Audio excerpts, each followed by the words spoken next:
नमस्कार सभी को। आज मैं आपके लिए लेके आया हूँ उष्ण मरुस्थलीय प्रदेश, वो भी आपके सिलेबस के अकॉर्डिंग।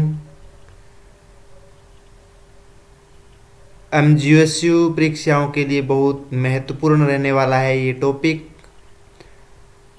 और इससे बड़े क्वेश्चन अक्सर पूछे जाते हैं, और जो 12 से 15 अंक का जो क्वेश्चन होता है, निबंधात्मक जो क्वेश्चन होता है, उसमें बहुत महत्वपूर्ण होता है ये। तो आपके बुक लगती है बीए 5th सेमेस्टर के लिए, और वो है विश्व का प्रादेशिक भूगोल। और उसमें जो प्राकृतिक प्रदेश 4 आपके हैं पहली यूनिट में, उसमें से हमने 2 टॉपिक करवा दिए हैं, 2 प्रदेश आपके हो चुके हैं। उनमें से मानसूनी प्रदेश और जो दूसरा हमने करवाया है वो है भूमध्य सागरीय प्रदेश।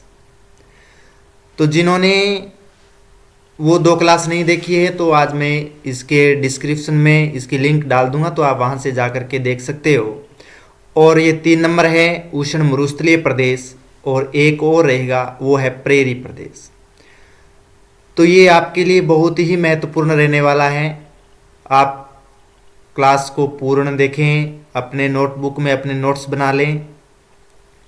तो नोट्स सहित मैं आपको ये क्लास दूंगा, और ये क्लास आपके लिए बहुत महत्वपूर्ण रहने वाली है।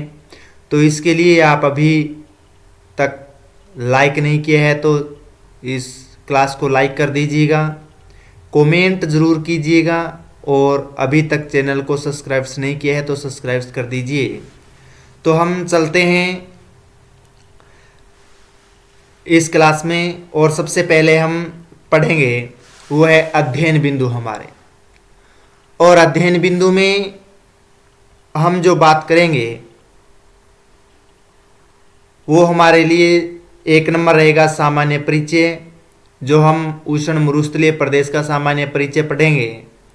उसके बाद में धरातलीय स्वरूप, यानी किस तरह का धरातल है, किस तरह उष्ण मरुस्थल का स्वरूप है, उसके बारे में पढ़ेंगे। उसके बाद में 3 नंबर हम जो पढ़ेंगे वो है जलवायु। 4 नंबर जो अध्ययन करेंगे वो है मिट्टियाँ। उसके बाद में 5 नंबर जो अध्ययन करेंगे वो है वनस्पति। उसके बाद में 6 नंबर जो अध्ययन करेंगे हम बिंदु का वो है जीव जंतु। उसके बाद में अध्ययन करेंगे कृषि के बारे में, उष्ण मरुस्थलीय प्रदेश में किस प्रकार की कृषि होती है उसके बारे में।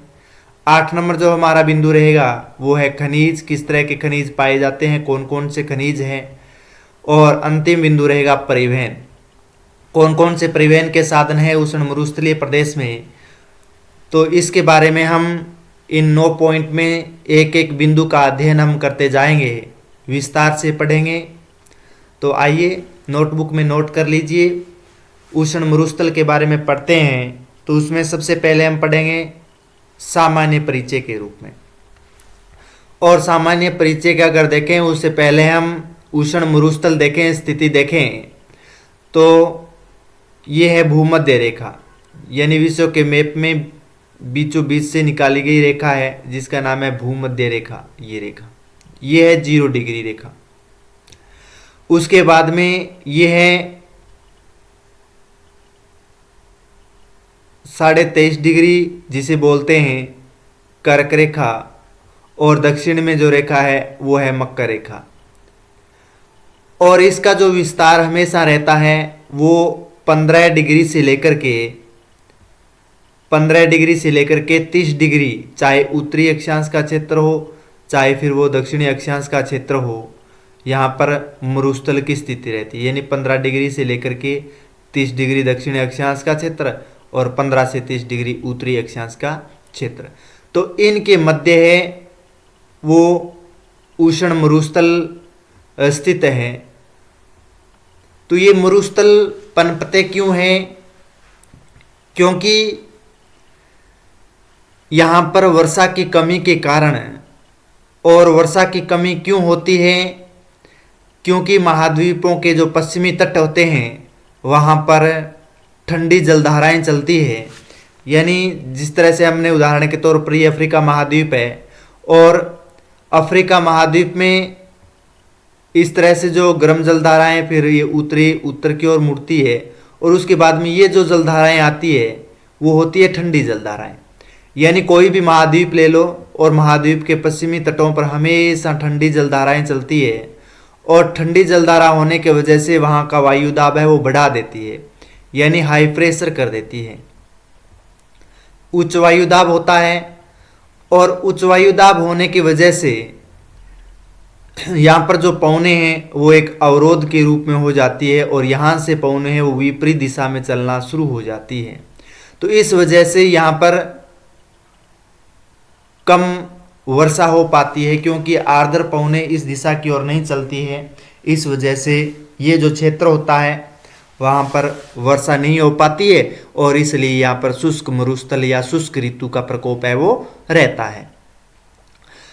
हम अगर विश्व के मैप में देखें, अलग अलग मरुस्थल हम दिखाएंगे, उससे पहले हम यहाँ पर देखें तो कर्क रेखा व मकर रेखा के सहारे महाद्वीपों के पश्चिम भाग में मरुस्थल है वो स्थित है।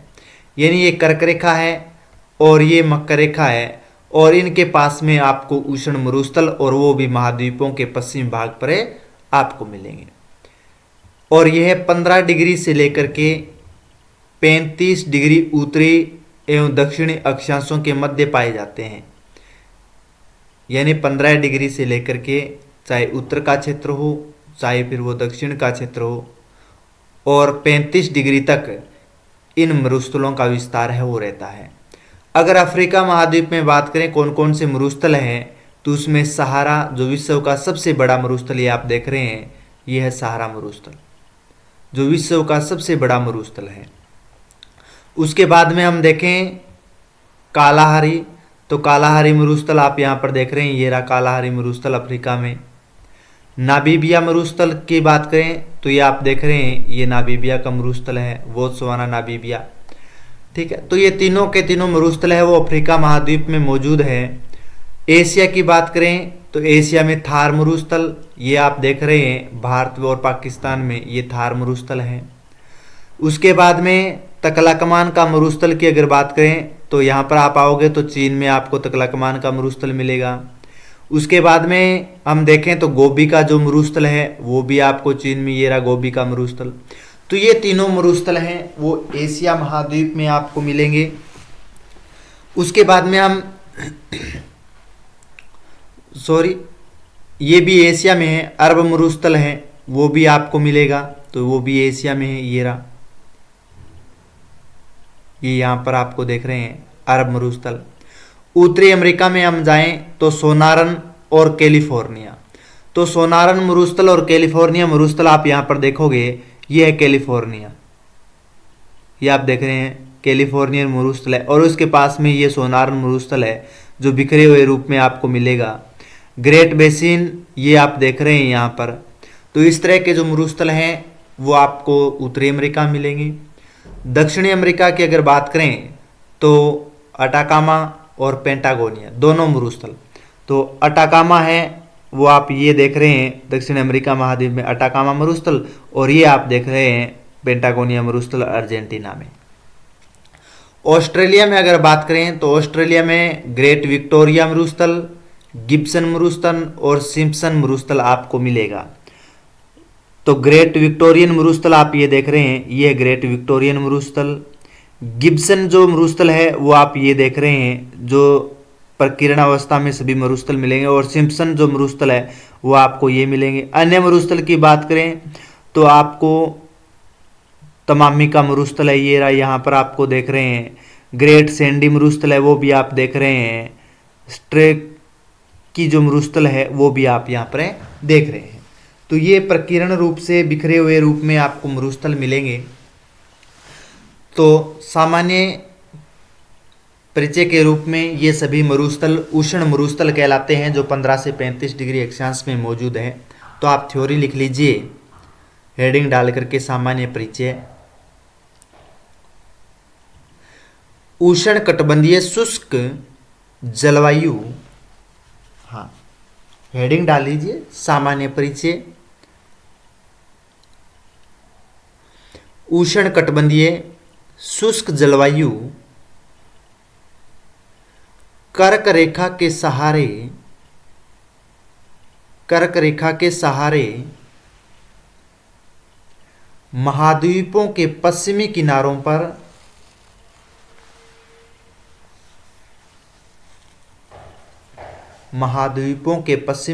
पर ये प्रदेश पाए जाते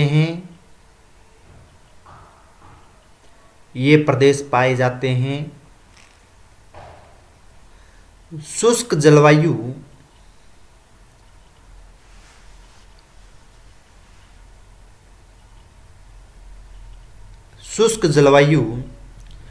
विषुवत रेखा से 15 डिग्री से 30 डिग्री उत्तरी एवं दक्षिणी अक्षांशों के मध्य पाई जाती है। 15 से 30 डिग्री उत्तरी अक्षांशों के मध्य पाई जाती है।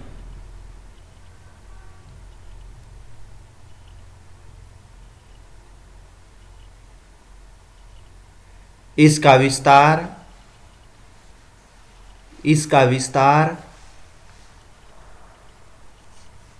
सहारा, कालाहारी, नामीबिया,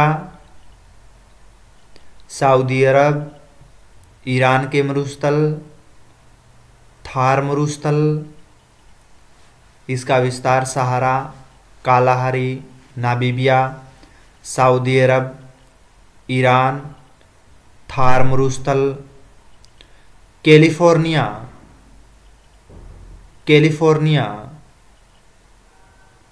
मेक्सिको का सोनारन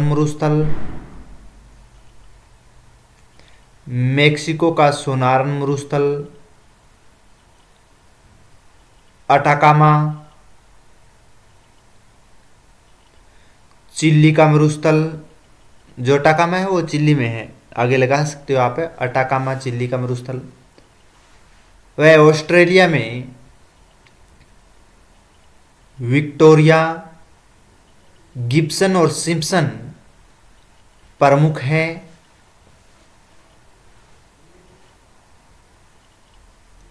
गिब्सन और सिम्पसन प्रमुख हैं।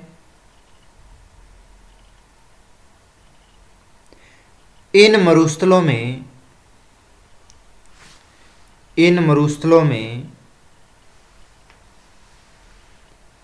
विश्व के उष्णतम स्थल स्थित हैं। इन मरुस्थलों में विश्व के उष्णतम स्थल स्थित हैं। इन क्षेत्रों में उपोष्ण उच्च वायुदाब की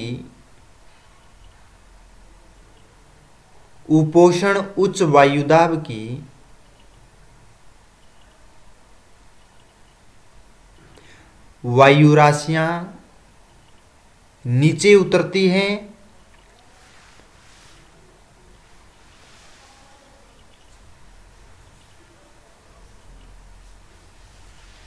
उपोष्ण उच्च वायुदाब की वायु राशियां नीचे उतरती है, यानी जो 60 से 65 डिग्री अक्षांश का ये जो क्षेत्र है, और ये जो आप देख रहे हैं, चाहे उत्तर का हो चाहे दक्षिण का हो, और भूमध्य रेखीय क्षेत्र है, यहाँ से गर्म होकर के हवा हमेशा ऊपर उठती है और यहाँ 30 डिग्री अक्षांश पर आकर के नीचे उतरती है। इसी तरह से जो 30 और 65 डिग्री अक्षांश का क्षेत्र है, यहाँ से ऊपर उठती है और यहाँ पर नीचे उतरती है। और जब यहाँ पर नीचे उतरती है ये हवाएं, तो यहाँ का वायुदाब को क्या कर देती है, बढ़ा देती है। तो चाहे उत्तर का हो चाहे दक्षिण का जो क्षेत्र हो, वहाँ पर वायुदाब है वो बढ़ा देती है, इसलिए यहाँ पर उच्च वायुदाब बन जाता है।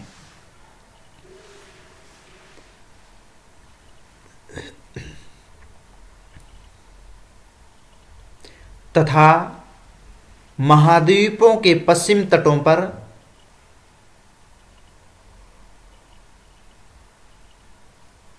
तथा महाद्वीपों के पश्चिम तटों पर ठंडी जलधाराएं अपना प्रभाव छोड़ती हैं तथा ठंडी जलधाराएं अपना प्रभाव छोड़ती हैं, जिससे मरुस्थलीय दशाएं बन जाती हैं।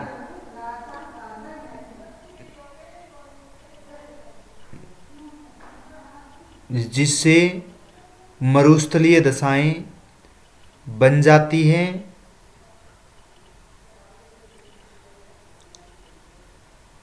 साथ ही सागरीय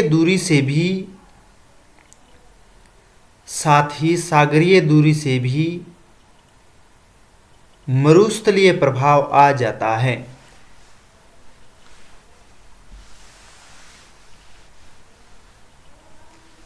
क्योंकि इनके साथ साथ में जो महाद्वीपीयता का जो प्रभाव है वो भी बनता है, क्योंकि सागर की दूरी और इससे दूरी है वो अधिक रहती है। इसलिए यहाँ पर आते आते जो आर्द्र हवाएं हैं वो अपनी आर्द्रताएं समाप्त कर देती है, इसलिए यहाँ पर वर्षा बहुत कम हो पाती है तथा शुष्कता बनी रहती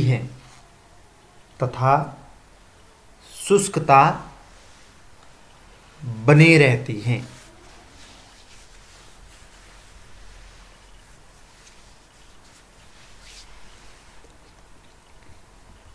तो आप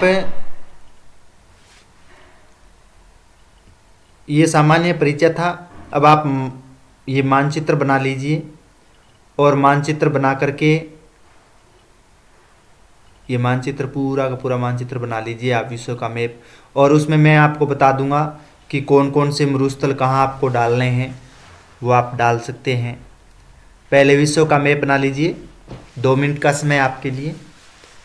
अच्छी तरह से सुंदर और शानदार बना लीजिए, मैप के बगैर कुछ नहीं होता है।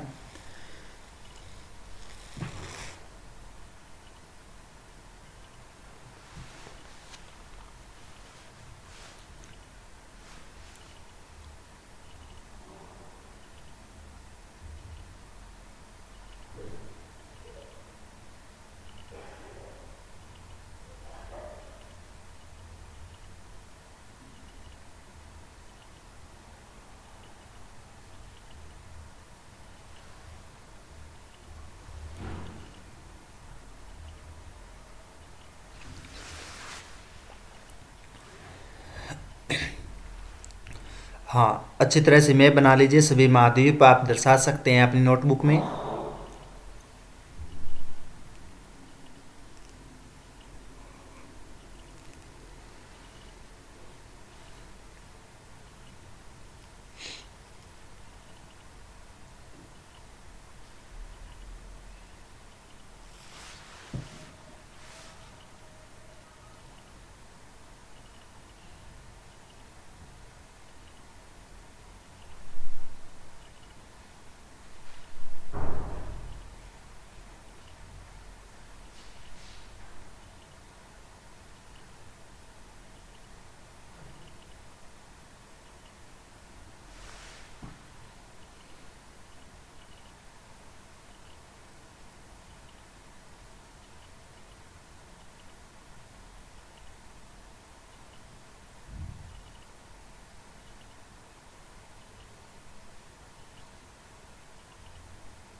हाँ, मैप बना लीजिए अच्छी तरह से।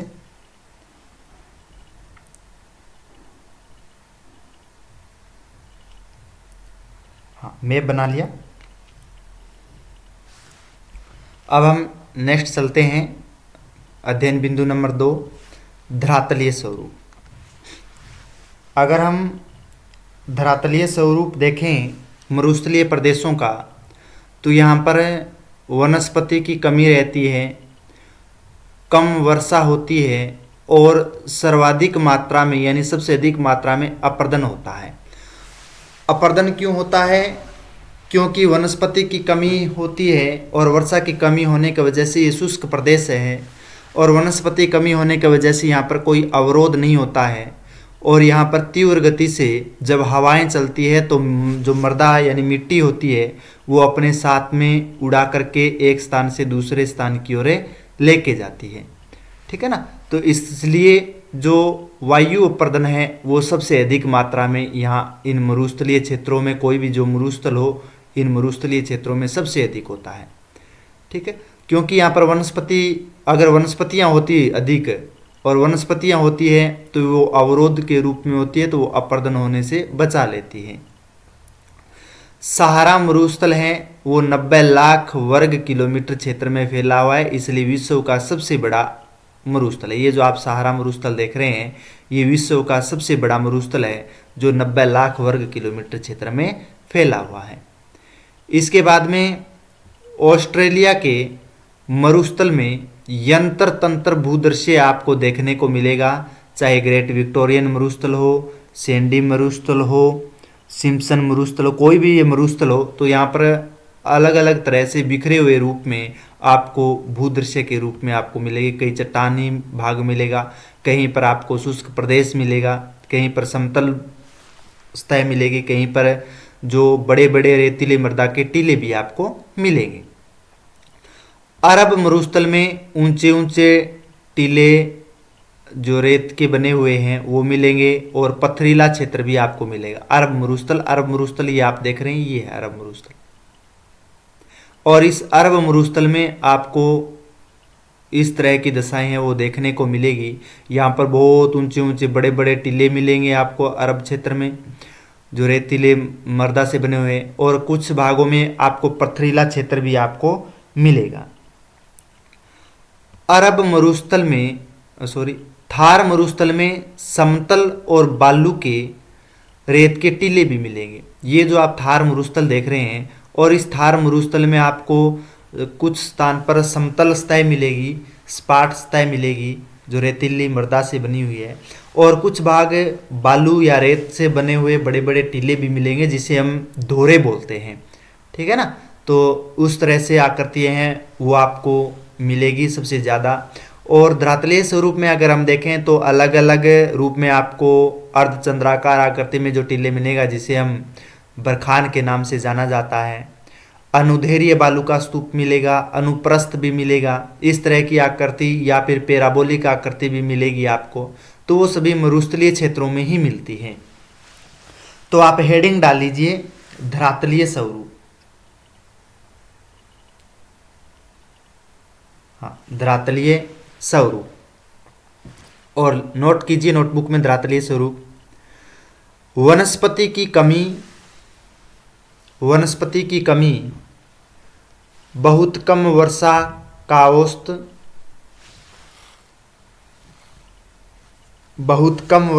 औसत, एवं छोटी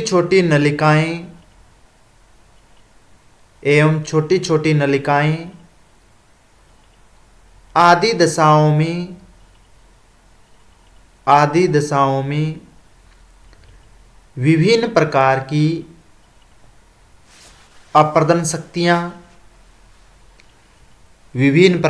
अपर्दन शक्तियां इस प्रदेश में कार्यरत हैं। विभिन्न प्रकार की अपर्दन शक्तियां इस प्रदेश में कार्यरत हैं।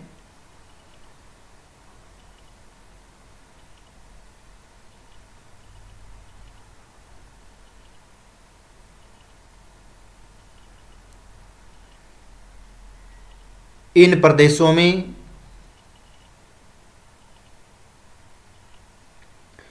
इन मरुस्थल में केवल कुछ ही नदियां ऐसी हैं, इस मरुस्थलीय प्रदेश में केवल कुछ ही नदियां ऐसी हैं जो संपूर्ण मरुस्थलीय धरातल को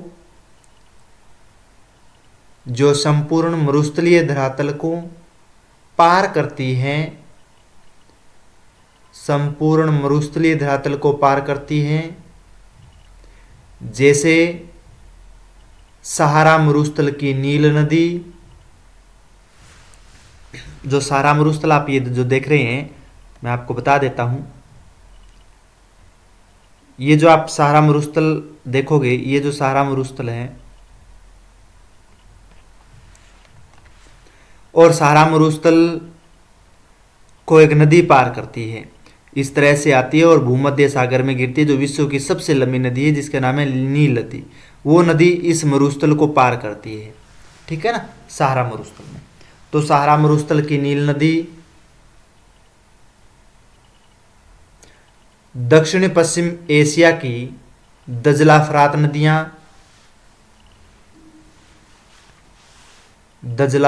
नदियां, थार मरुस्थल की सिंधु नदी, दक्षिण पश्चिमी अफ्रीका की ऑरेंज नदी, सोनारन मरुस्थल की कोलोराडो नदी मुख्य है। उत्तरी अमेरिका में सोनारन मरुस्थल आप देख रहे हैं, तो यहां से कोलोराडो नदी बहती है ये, ठीक है ना। तो सोनारन मरुस्थल की कोलोराडो नदी आदि।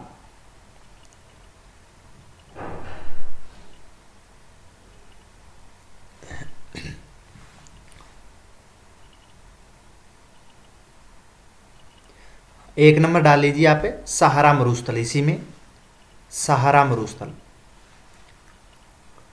लिखिए। यह अपने 90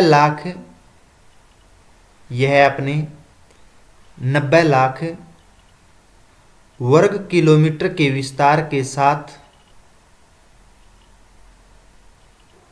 90 लाख वर्ग किलोमीटर के विस्तार के साथ न केवल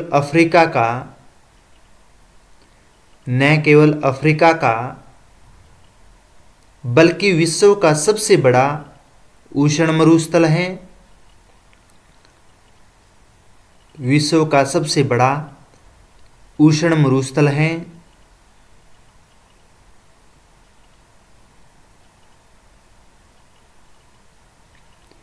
सहारा मरुस्थल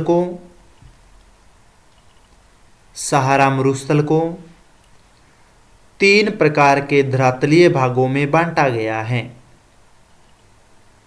3 प्रकार के धरातलीय भागों में बांटा गया है। पहला है बालू का स्तूप, जो पूर्ण रूप से रेतीली मृदा से निर्मित हुआ हो, बालू का स्तूप। दूसरा है चट्टानी मरुस्थल, जहाँ पर चट्टानें पाई जाती है मरुस्थलों में, चट्टानी मरुस्थल। तीसरा है हमादा क्षेत्र, जो पथरीला मरुस्थल कहते हैं, हमादा क्षेत्र, जिसे हमें पथरीला मरुस्थल के नाम से जाना जाता है। 2 नंबर हेडिंग डाल लीजिए, ऑस्ट्रेलिया के मरुस्थल।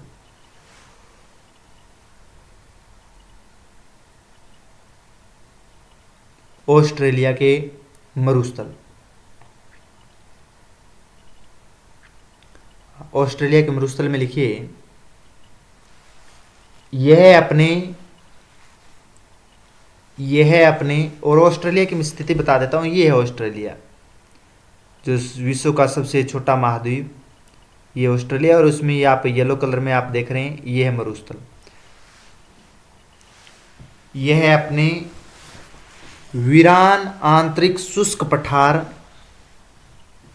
यह अपने वीरान आंतरिक शुष्क पठार और छिटपुट तटीय भूदृश्य के और छिटपुट तटीय भूदृश्य के प्रवेश का निर्माण करता है।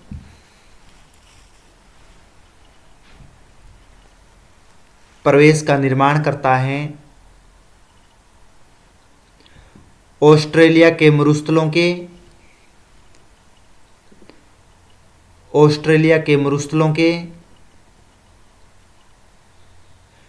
उत्तरी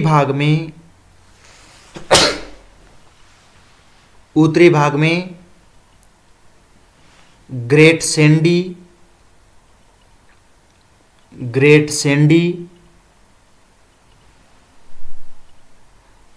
और तमानी मरुस्थल, जो आप ये देख रहे हैं ना, ग्रेट सैंडी और तमानी मरुस्थल, ये है ग्रेट सैंडी, और इसके उत्तर पूर्व में ये है तमामी मरुस्थल। तमानी मरुस्थल मध्यवर्ती भाग में गिब्सन और सिम्पसन मध्यवर्ती भाग में आप देखोगे तो यहां पर गिब्सन आएगा। ये आप गिब्सन देख रहे हैं और ये आप देख रहे हैं सिम्पसन। गिब्सन और सिम्पसन मरुस्थल तथा दक्षिण में विक्टोरिया मरुस्थल उल्लेखनीय है, और इन सभी के दक्षिण में ये आप देखोगे ये है विक्टोरिया मरुस्थल उल्लेखनीय है। ठीक है ना, तो ये सभी मरुस्थल है यहां पर मौजूद है ऑस्ट्रेलिया महाद्वीप।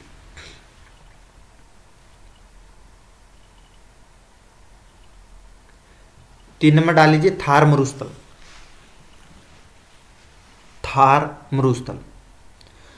अफ्रीका के सहारा रेगिस्तान, एशिया में अरब के रेगिस्तान, अफ्रीका के सहारा रेगिस्तान या मरुस्थल, एशिया में अरब के रेगिस्तान व भारत पाकिस्तान में थार का मरुस्थल फैला हुआ है।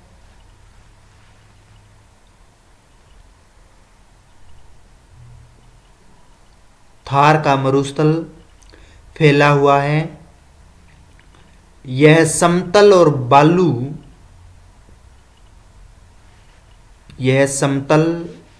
और बालू से निर्मित है। इस प्रदेश की मुख्य नदी लूनी है। इस प्रदेश की मुख्य नदी लूनी है, यानी मैंने राजस्थान के अपवाह तंत्र करवाया है, पीछे आप देख सकते हो जाकर के, तो उसमें लूनी नदी जो अजमेर के नाग पहाड़ से निकलती है और अजमेर, नागौर, जालोर, बालोतरा, बाड़मेर इन जिलों से बहती हुई ये गुजरात में प्रवेश करती है और गुजरात के कच्छ के रण में लुप्त हो जाती है। तो थार मरुस्थल की मुख्य नदी कहलाती है लूनी नदी, जो वर्षा के दिनों में बहती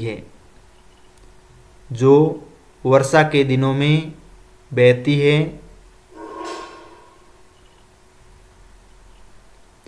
वायु के अपरदनात्मक कार्यों के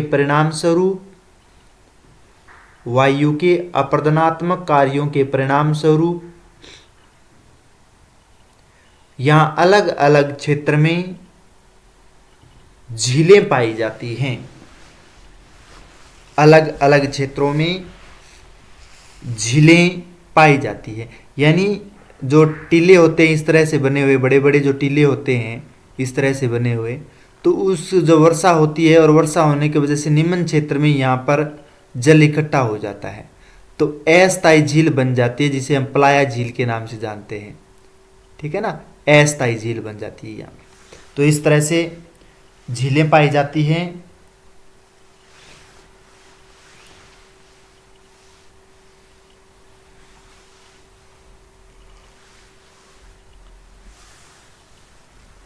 तो ये था धरातलीय स्वरूप। अब हम चलते हैं जलवायु की ओर। तो 3 नंबर हमारा पॉइंट रहेगा वो है जलवायु।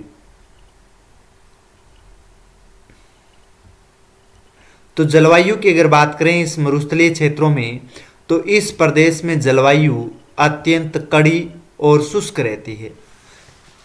अत्यंत कड़ी यानी अत्यधिक तापमान रहता है, शुष्क यानी यहाँ पर न्यूनतम वर्षा होती है 20 सेंटीमीटर से ही कम वर्षा हो पाती है।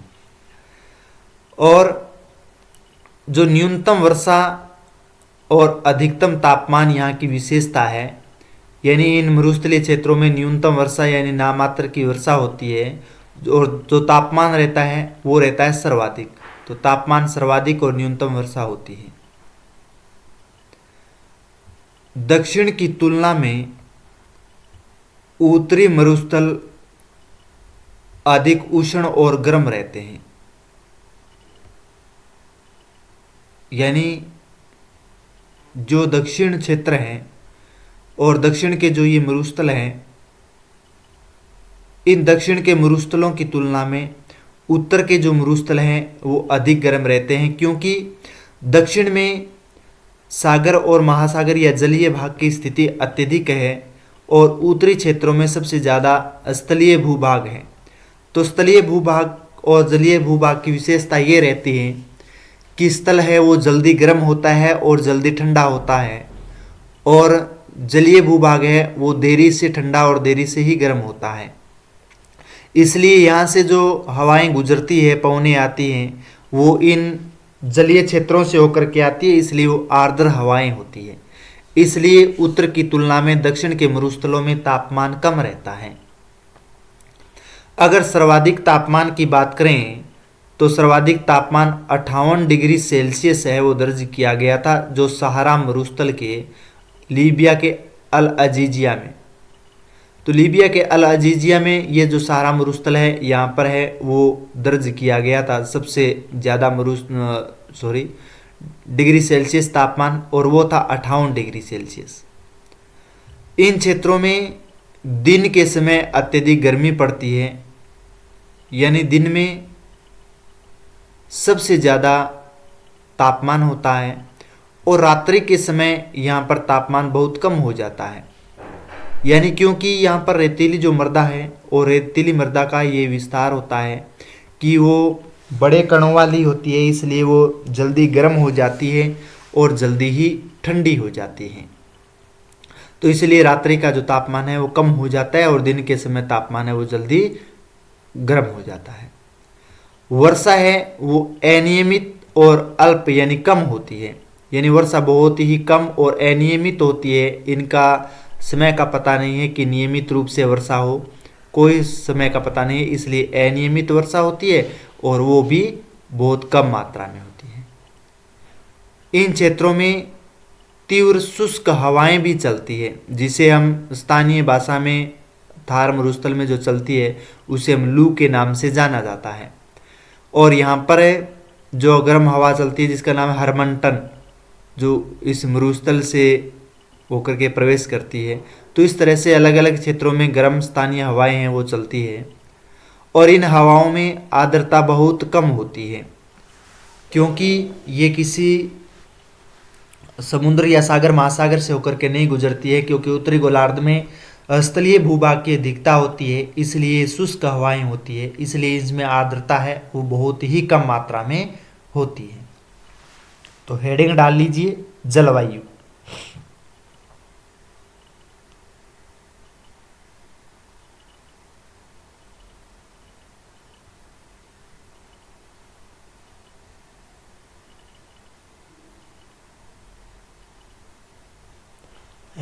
हाँ, जलवायु नोट कीजिए। इस प्रदेश की जलवायु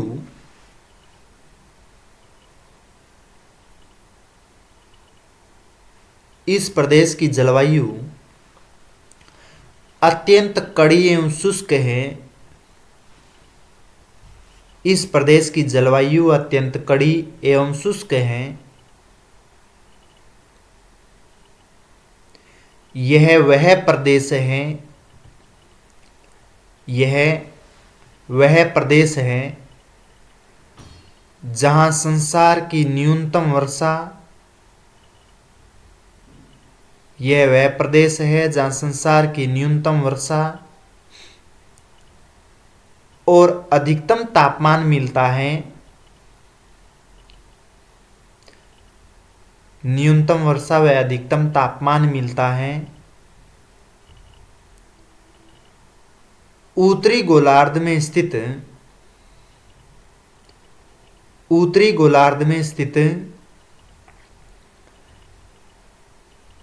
इन प्रदेशों में,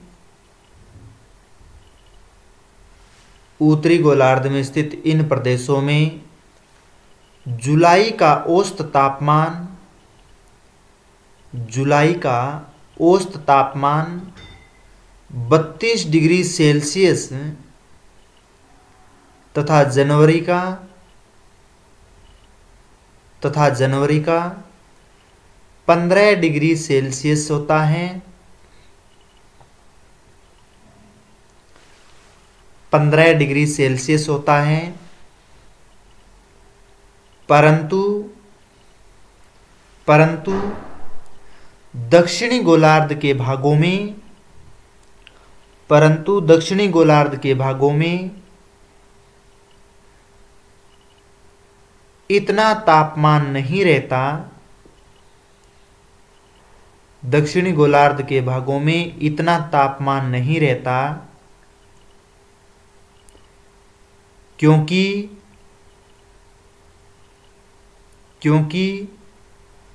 वहां महाद्वीपों की चौड़ाई कम है। क्योंकि महाद्वीपों की चौड़ाई कम है, जिस कारण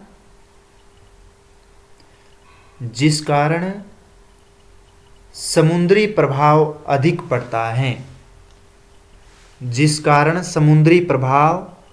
अधिक पड़ता है। यानी आप देख सकते हैं दक्षिण में जो मरुस्थल है जहां और ये जो दक्षिण क्षेत्र में महाद्वीपों के एकदम दक्षिणी क्षेत्र में है, इसलिए यहाँ की चौड़ाई है वो बहुत कम है।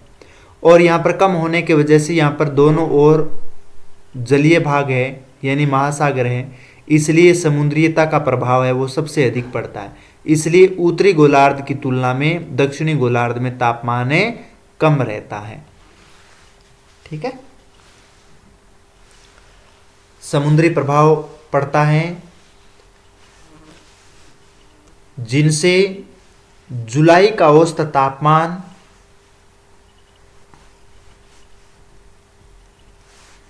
यानी दक्षिणी गोलार्ध में जुलाई का औसत तापमान 21 डिग्री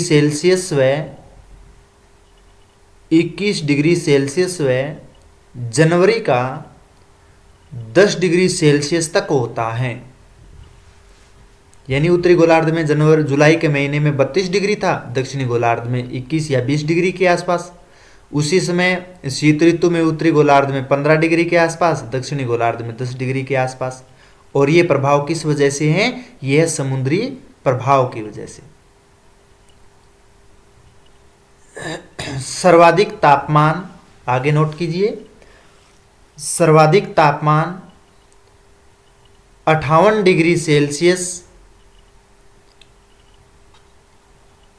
डिग्री सेल्सियस सहारा में अल अजीजिया में रिकॉर्ड किया गया।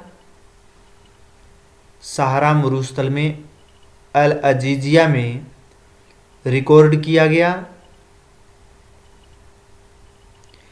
इन मरुस्थलों में वर्षा 25 सेंटीमीटर से भी कम होती है। इन मरुस्थलों में वर्षा 25 सेंटीमीटर से भी कम होती है।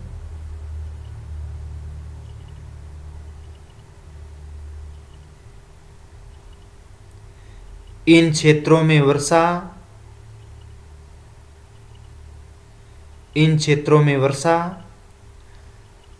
साल भर नहीं होती।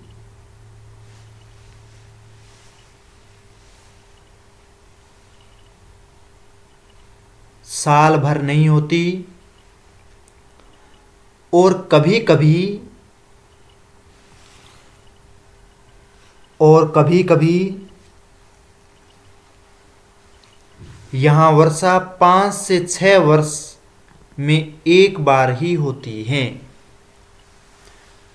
5 से 6 वर्ष में एक बार ही होती है। यहाँ बहुत कम वर्षा होने के निम्न कारण हैं।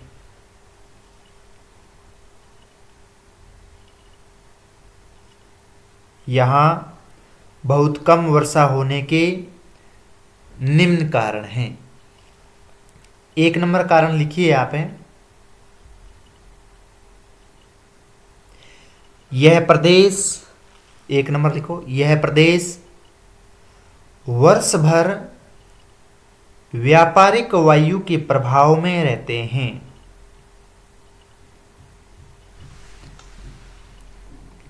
कैसे रहते हैं वायु के प्रभाव में, आपको मैं बता देता हूं। अभी आप यहां देखोगे तो 30 डिग्री उत्तर का क्षेत्र और 30 डिग्री दक्षिण का जो भूभाग है उसके मध्य इस तरह से व्यापारिक हवाएं चलती है और उनकी दिशा दक्षिणी गोलार्ध में दक्षिण पूर्व से उत्तर पश्चिम की ओर और उत्तरी गोलार्ध में उत्तर पूर्व से दक्षिण पश्चिम की ओर, इस तरह से इसका प्रभाव रहता है।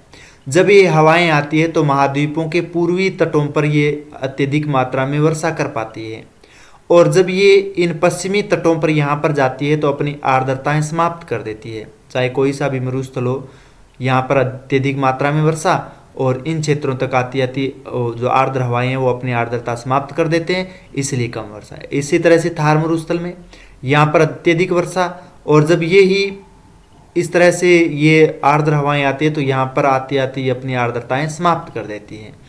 गोबी का मरुस्थल हो, तकला कमान का हो, पूर्वी तटों पर अत्यधिक वर्षा होती है, जैसे जैसे ये यहाँ पर आती है अपनी आर्द्रताएं समाप्त कर देती है। तो इन हवाओं में नमी की जो मात्रा होती है वो कम होती है, तो इसलिए इन क्षेत्रों में कम वर्षा होने का कारण है वो है व्यापारिक पवन। इनकी दिशा है वो पूर्व से पश्चिम की ओर रहती है, ठीक है, इसलिए कम वर्षा होती है। यह प्रदेश वर्ष भर व्यापारिक वायु के प्रभाव में रहते हैं और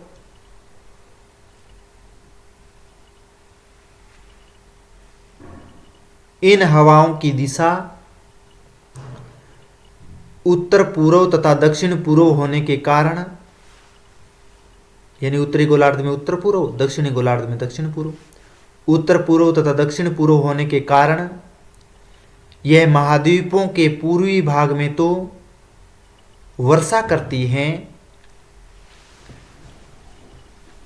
यह महाद्वीपों के पूर्वी भाग में तो वर्षा करती है, परंतु पश्चिम भाग में वर्षा नहीं हो पाती है, या पश्चिम तटों पर वर्षा नहीं हो पाती है। तो पहला कारण व्यापारिक वायु थी। दूसरा कारण लिख लो, दूसरा लिखिए, शीत ऋतु में अधिक वायु भार रहता है। शीत ऋतु में अधिक वायु भार रहता है, इसलिए वायु ऊपर से नीचे की ओर उतरती है।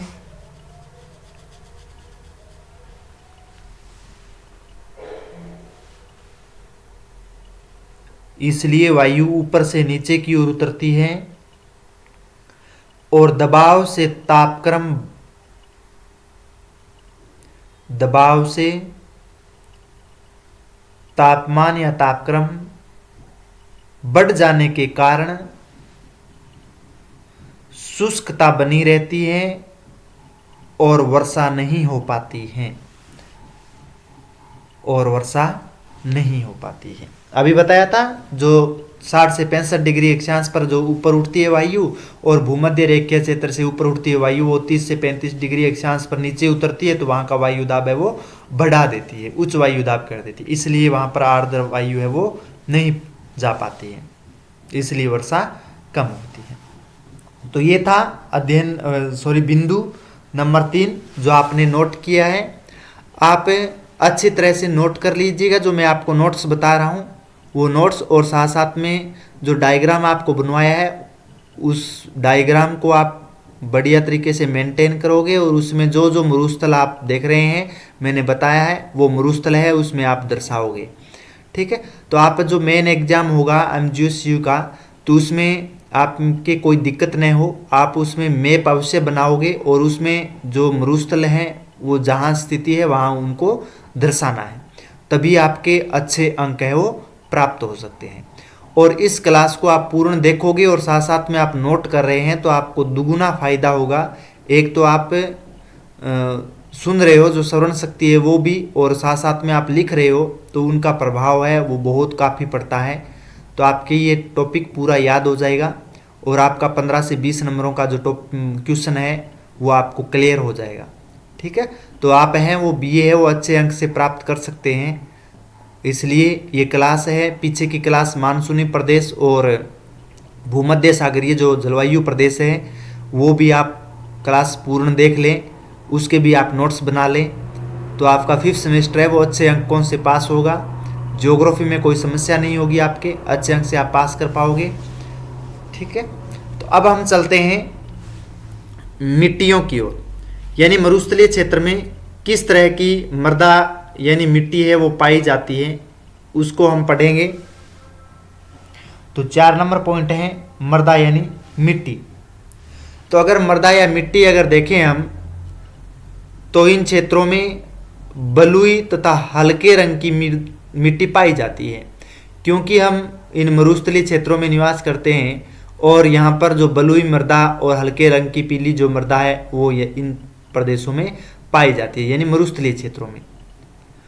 और ये मिट्टी है वो कम उपजाऊ वाली मृदा होती है, यानी ये मृदा उर्वर नहीं होती है, क्योंकि ये बड़े कणों वाली मृदा होती है और नमी को ये जल्दी सोख लेती है, इसलिए कम उपजाऊ वाली मृदा होती है और यहाँ पर मोटे अनाजों की कृषि ही की जाती है।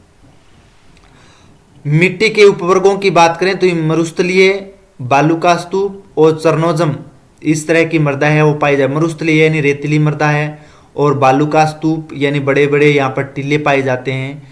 चरनोजम प्रकार की यहाँ पर मृदा है वो पाई जाती है। इसके बाद में रेतीली और क्षारीय मिट्टी, यानी रेतीली मृदा और क्षारीय यानी जो नमक की मात्रा है वो इस मिट्टी में सबसे ज़्यादा रहती है और यहाँ पर जैविक पदार्थों की भी कमी पाई जाती है, यानी पेड़ पौधे हैं, जड़ी बूटियाँ यहाँ पर बहुत कम मात्रा में पाए जाते हैं और जल धारण क्षमता भी यहाँ पर कम होती है। ठीक है, क्योंकि बड़े कण वाली ये मृदा होती है इसलिए जल धारण की क्षमता कम होती है, जल है वो रिस करके काम जल्दी है वो नीचे की ओर चला जाता है। और यहाँ पर सिंचाई के बिना ये पूरा का पूरा क्षेत्र है वो अनुपजाऊ रहता है। अगर सिंचाई की जाती है तो यहाँ पर कृषि हो पाती है। वर्षा है कम होती है, 20 सेंटीमीटर के आसपास होती है, इसलिए ये क्षेत्र पूरा शुष्क रहता है, कम ही कृषि कर पाते हैं। परंतु सिंचाई की अगर सुविधा है तो यहाँ पर कृषि होती है, नहीं तो अनुपजाऊ रहता है। और कुछ क्षेत्रों में यहाँ पर लवणता भी पाई जाती है और लवणीय यहाँ पर आपको झीलें भी मिलेगी, जैसे बीकानेर के लूणकरंस में लूणकरंसर झील है, बाड़मेर में पंचभद्रा झील है, जयपुर जाओगे तो यहाँ पर आपको सांबर झील मिलेगी। तो ये खारे पानी की जो झीलें हैं वो भी यहाँ पर हैं, क्योंकि यहाँ पर लवणता की मात्रा है वो सबसे ज़्यादा है। तो इस तरह की मृदा या मिट्टी पाई जाती है इन प्रदेशों में। तो आप हेडिंग डाल लीजिए मिट्टी।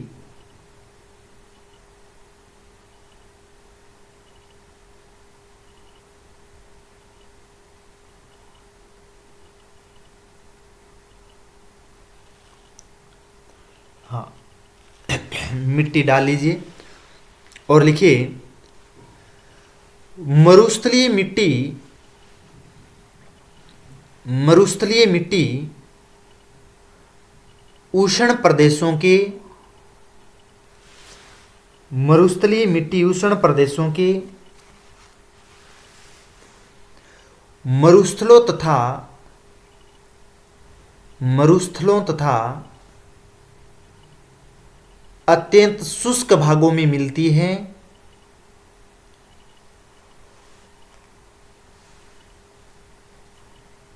अत्यंत शुष्क भागों में मिलती है। यह मिट्टी यह मिट्टी बलुई तथा हल्के रंग की होती है। यह मिट्टी बलुई तथा हल्के रंग की होती है।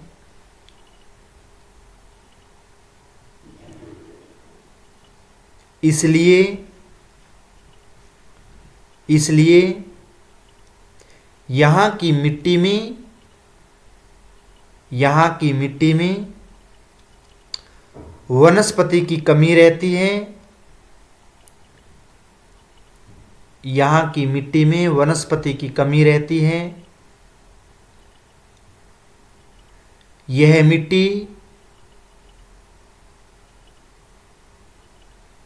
मिट्टी अनुपजाऊ तो नहीं होती, परंतु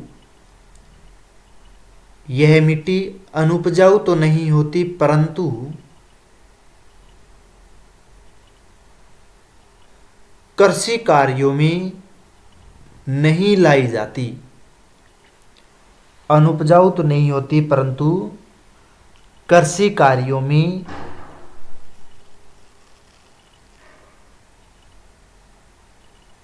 नहीं लाई जाती, क्योंकि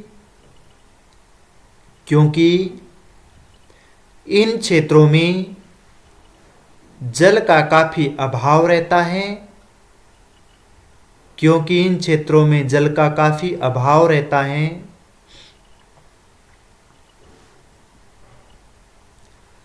वर्षा एवं बाढ़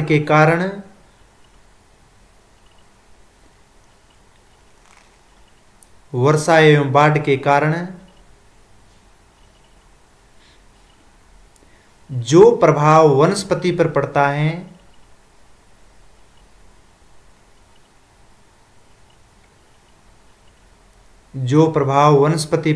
है, इसका प्रत्यक्ष प्रभाव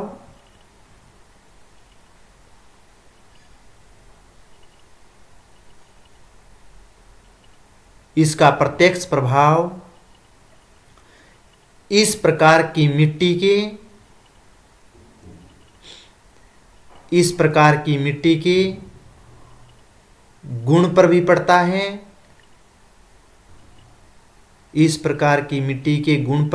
है। यही कारण है कि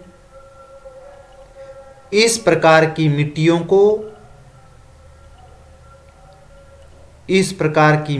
को अनेक उपवर्गों में विभक्त किया जा सकता है।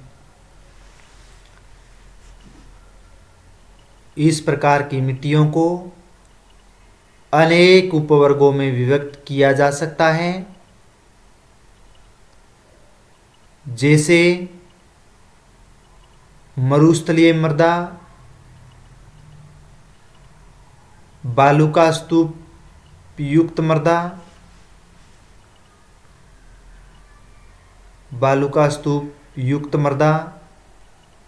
मरुस्थलीय घास वाली मृदा तथा चरनोजम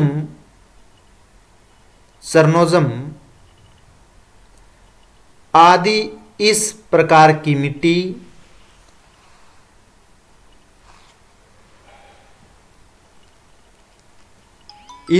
की मिट्टी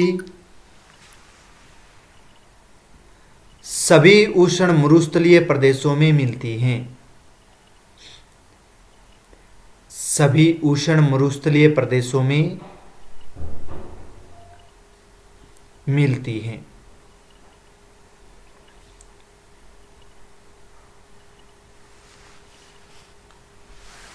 इस मिट्टी में जैविक पदार्थों की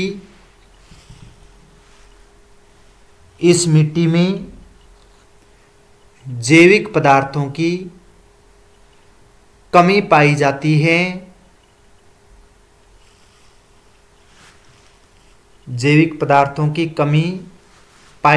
है। तथा तथा जल धारण करने की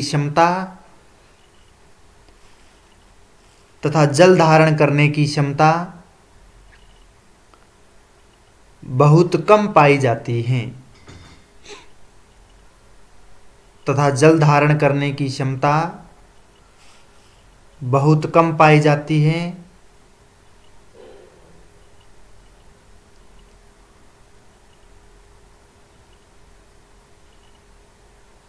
इस प्रकार की मृदा वाले क्षेत्रों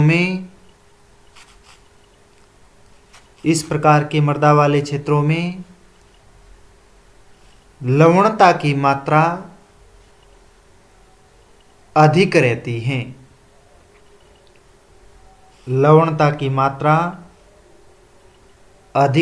है। यह मिट्टी सिंचाई के बिना अनुपजाऊ रहती है।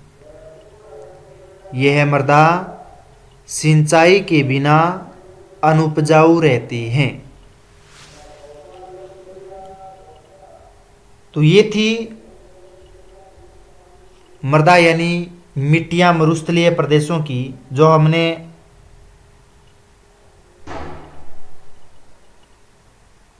चार नंबर जो पॉइंट पढ़ा है मृदा वाला, मिट्टियों वाला बिंदु, तो उसके आपने नोट्स बना लिए होंगे। अब हम नेक्स्ट चलते हैं और वो है वनस्पति।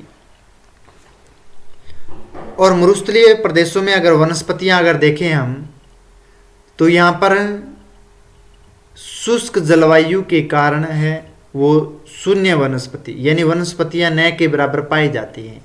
और वनस्पतियों में आपको खेजड़ी है, इस तरह के या कांटेदार जो वनस्पतियां झाड़ियों के रूप में, इस तरह की वनस्पतियां मिलेगी। और यहाँ के वृक्षों की जो जड़ें होती हैं वो लंबी होती हैं, पत्ते होते हैं वो छोटे होते हैं, क्योंकि उनको जल है वो नहीं मिल पाता है, इसलिए जड़ें लंबी गहराई तक चली जाती है। और पत्ते होते हैं वो छोटे होते हैं, वो भी चमकदार होते हैं जिससे वाष्पीकरण कम हो सके, और चिकने होते हैं। और उनकी जो छाल होती है जो तने की, वो मोटी होती है उसके ऊपर, क्योंकि कई दिनों तक है वो नमी बरकरार रखे, इसलिए छाल उसकी मोटी होती है पेड़ों की। उष्ण मरुस्थल की जो वनस्पति है उसको 4 भागों में विभाजित किया गया है। पहला है शुष्क घास के मैदान, जिसे हम सवाना घास के मैदान के नाम से जानते हैं, जो आंतरिक प्रदेश में, और जो सेवण घास के मैदान यहाँ पर होते हैं। तो शुष्क घास के मैदान। 2 नंबर है कंटीली झाड़ियों वाला क्षेत्र, जो कंटीली झाड़ियाँ होती है, पत्ते छोटे होते हैं, जड़ें काफ़ी गहराई तक होती है। 3 नंबर कांटेदार वृक्ष होते हैं, जो पेड़ के रूप में होते हैं, बड़े होते हैं परंतु वो कांटेदार होते हैं, पत्तियाँ उनकी छोटी होती है और छाल बड़ी होती है। 4 नंबर है मृग उद्यानों के उपजाऊ भाग, जहाँ पर पेड़ पौधे काफ़ी संख्या में आपको मिलेंगे, जो अर्ध शुष्क प्रदेश जिसको कहते हैं। और यहाँ पर ये जो सभी वनस्पतियाँ हैं वो वर्षा पर निर्भर होने वाली वनस्पतियाँ हैं, क्योंकि वर्षा ग्रीष्म ऋतु में होती है अत्यधिक मात्रा में, सबसे अधिक, और वो भी 20 सेंटीमीटर या 25 सेंटीमीटर से कम होती है। और शीत ऋतु में नाम मात्र की या कहें तो 10% शीत ऋतु में होती है और 90% ग्रीष्म ऋतु में यहाँ पर वर्षा हो पाती है। तो वो सभी वनस्पतियां हैं, घास के मैदान हैं, वो वर्षा पर निर्भर रहते हैं। तो अब हम पढ़ेंगे मिट्टियां इस प्रदेशों की, किस तरह की मृदा यानी मिट्टी पाई जाती है, वनस्पति पढ़ेंगे। तो हेडिंग डाल लीजिए वनस्पति और नोट कीजिए। अति शुष्क जलवायु होने के कारण,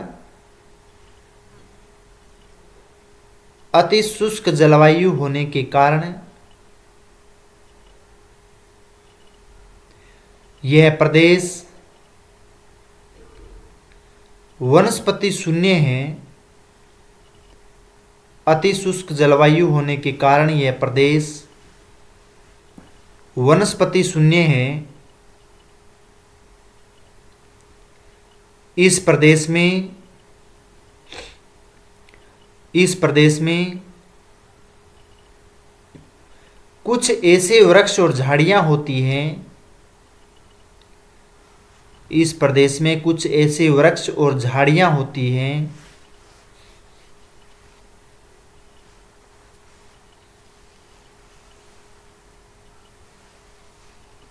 जो शुष्क वातावरण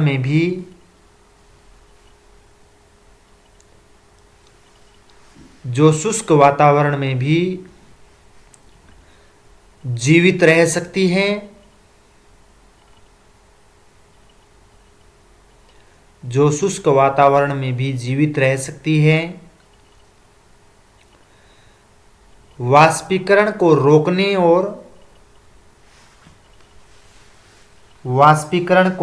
और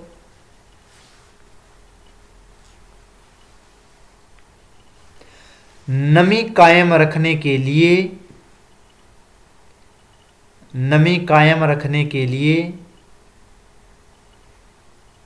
इन वृक्षों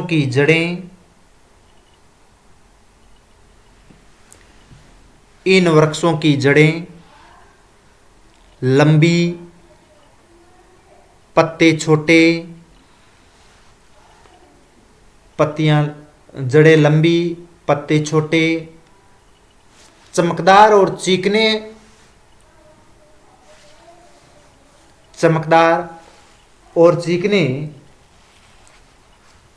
वह छाल मोटी होती है।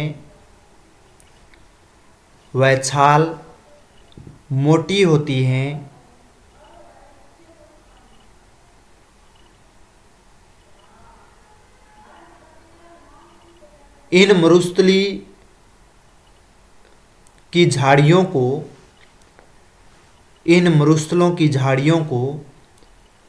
मरुदभिद कहते हैं।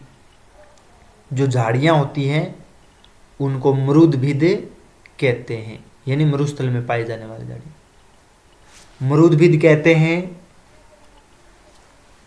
वर्षा की कमी के कारण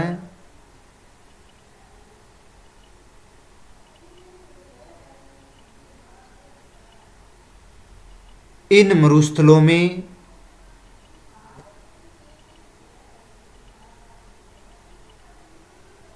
मरुस्थलों में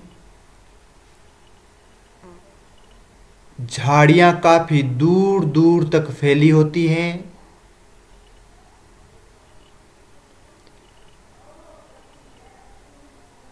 इन मरुस्थलों में झाड़ियां काफी दूर दूर तक होती हैं।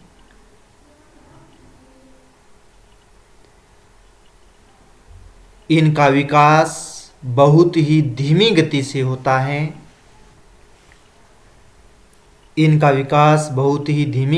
होता है।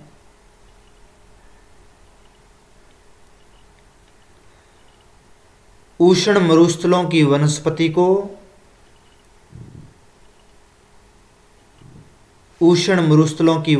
को 4 भागों में बांटा जा सकता है। उष्ण मरुस्थलों की वनस्पति को 4 भागों में बांटा जा सकता है। हाँ, तो अपनी नोटबुक में डाल लीजिए। ए नंबर है शुष्क घास के मैदान। जो आप स्क्रीन पर देख रहे हैं वो आप डाल लीजिए, शुष्क घास के मैदान।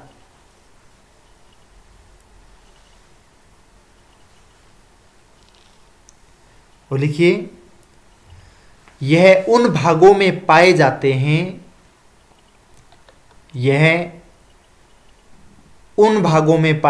हैं जहां उष्णकटिबंधीय घास के मैदान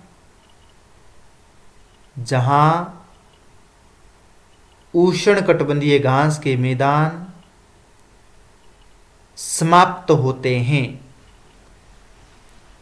जहां उष्णकटिबंधीय घास के मैदान समाप्त होते हैं और मरुस्थल प्रारंभ होते हैं। प्रारंभ होते हैं इन क्षेत्रों पर कुश या सरपस जैसी घास उगती है। कुश या सरपस जैसी घास उगती है, सेवन घास होती है ना, उस तरह की। 2 नंबर, कंटीली झाड़ियां। हाँ, कंटीली झाड़ियां नोट कीजिए। यह उन स्थलों पर मिलती हैं, कंटीली झाड़ियां नोट कीजिए, यह उन स्थलों पर मिलती हैं जहां मरुस्थल समाप्त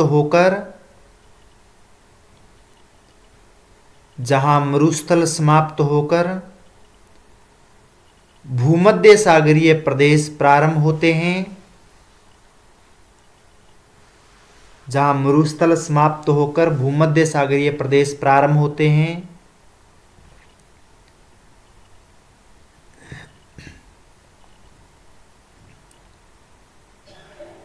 यह झाड़ियां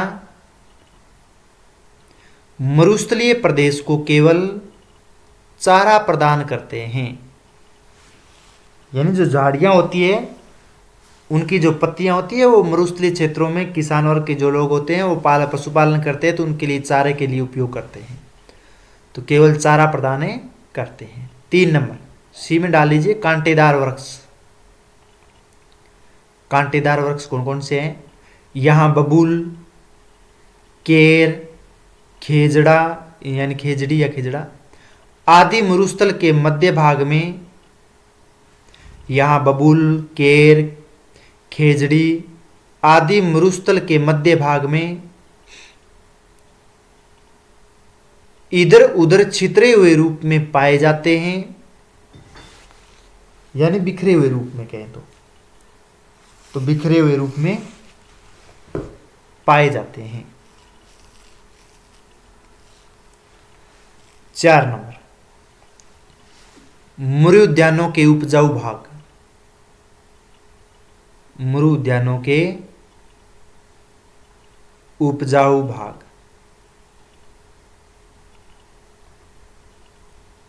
लिखिए। मरुस्थलों के आसपास के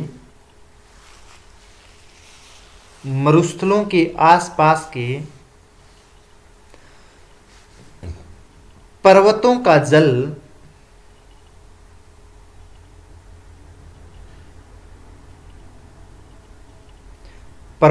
जल रिस कर नीचे किसी कड़ी चट्टान तक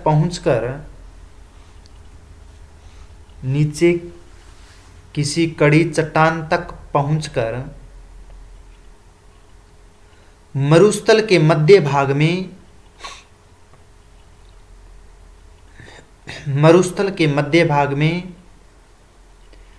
यंत्र तंत्र यानी बिखरे हुए रूप में यंत्र तंत्र प्राकृतिक स्रोतों के रूप में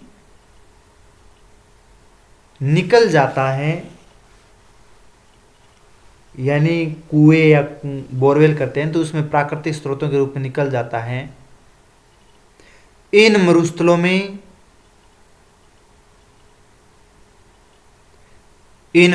में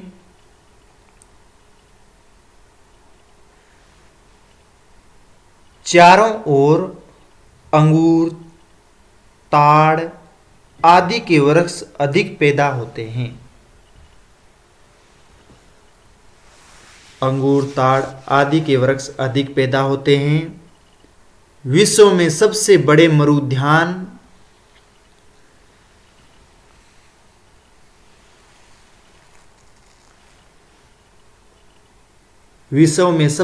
मरुद्यान अफ्रीका में नील नदी घाटी में मिलते हैं। अफ्रीका की नील नदी घाटी में मिलता है।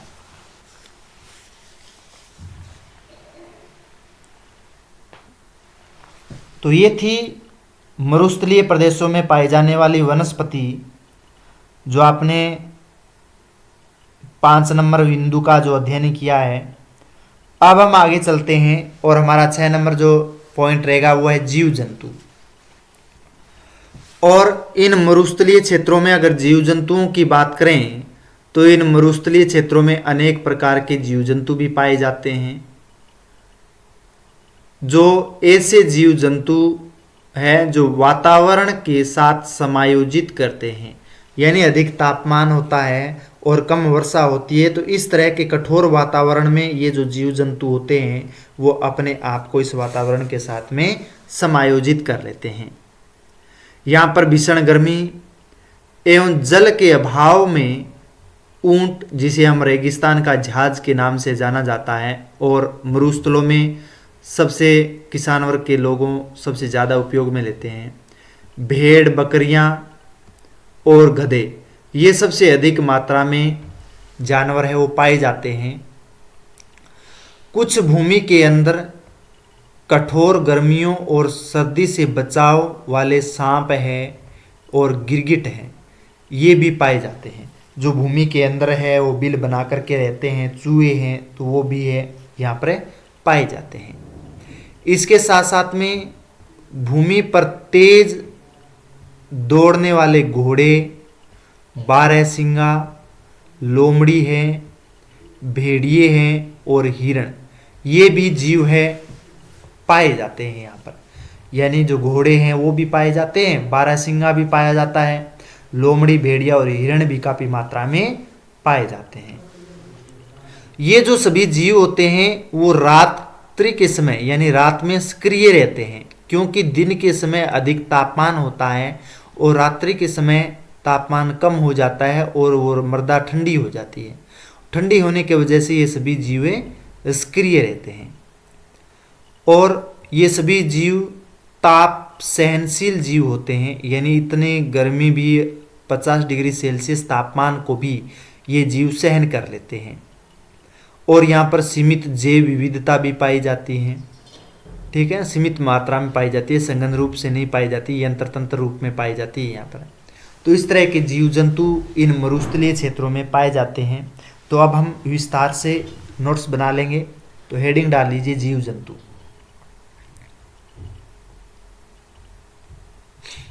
जीव जंतु लिखिए, उष्णकटिबंधीय मरुस्थलों की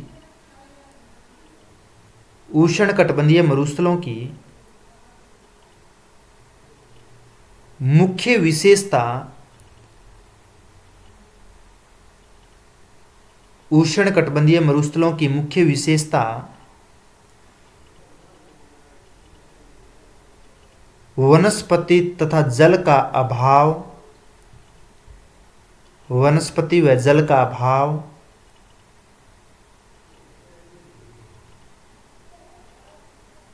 रेतीली मिट्टी व शुष्क गर्म जलवायु का होना है,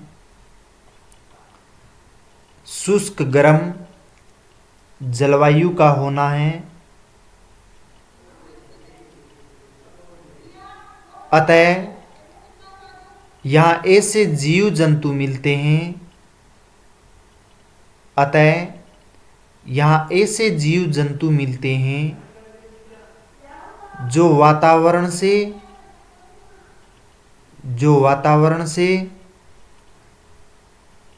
अपने आप को पूरी तरह समायोजित कर लेते हैं, जो वातावरण को पूरी तरह समायोजित कर लेते हैं।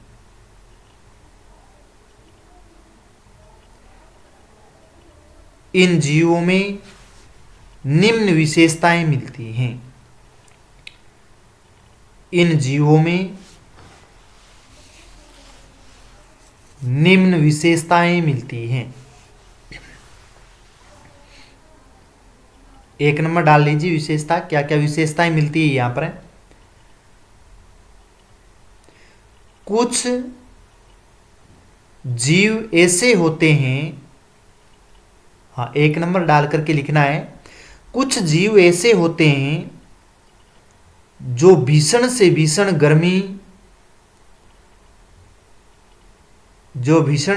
गर्मी, यानी 50 से 52 डिग्री सेल्सियस तापमान वाले, और जल के अभाव का भी सामना कर लेते हैं, जल के अभाव का भी सामना कर लेते हैं, जैसे ऊंट, भेड़, बकरियां और गधे। ऊंट, भेड़, बकरियां और गधे। 2 नंबर डालिए। कुछ जीव ऐसे होते हैं,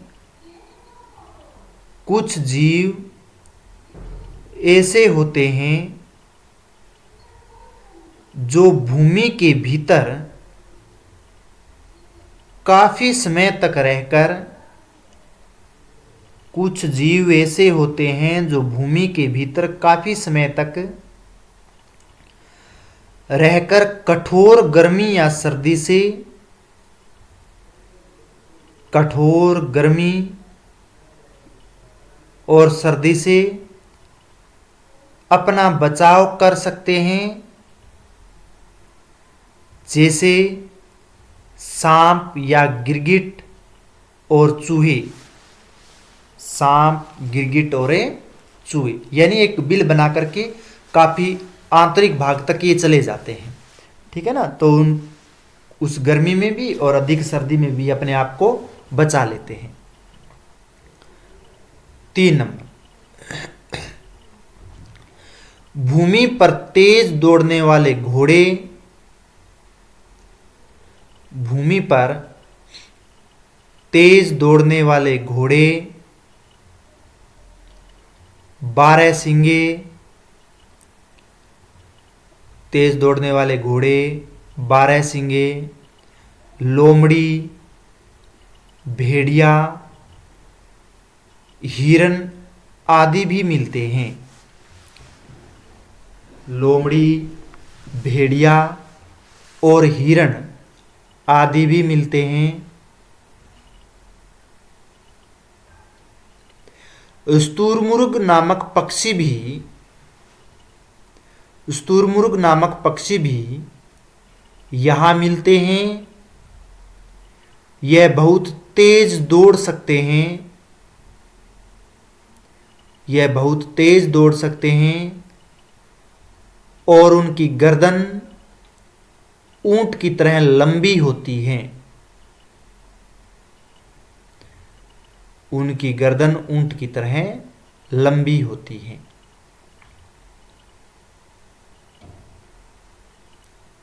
तो ये थे जीव जंतु, इस मरुस्थलीय क्षेत्रों में पाए जाने वाले जीव थे जो आपने अभी पढ़े हैं, आपने नोट्स बनाए हैं। अब हम 7 नंबर जो हमारा पॉइंट रहेगा, अध्ययन बिंदु रहेगा, वो है कृषि। और कृषि इस मरुस्थलीय क्षेत्रों में उष्ण मरुस्थल होने की वजह से मोटे अनाजों की कृषि होती है, क्योंकि वर्षा कम होती है और वर्षा कम होने की वजह से उन्हीं फसलों का उत्पादन किया जाता है जो कम वर्षा में या कम जल में वो पक करके तैयार हो सके। इसलिए वर्षा अत्यंत कम यानी 25 सेंटीमीटर से भी कम होती है, और सिंचाई के बिना कृषि या खेती करना लगभग असंभव है।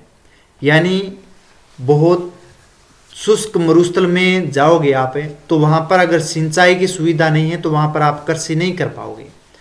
अगर सिंचाई की सुविधा है तो ही आप कृषि कर सकते हैं, क्योंकि वहाँ पर बहुत कम मात्रा में वर्षा होती है, इसलिए सूखा प्रदेश रहता है।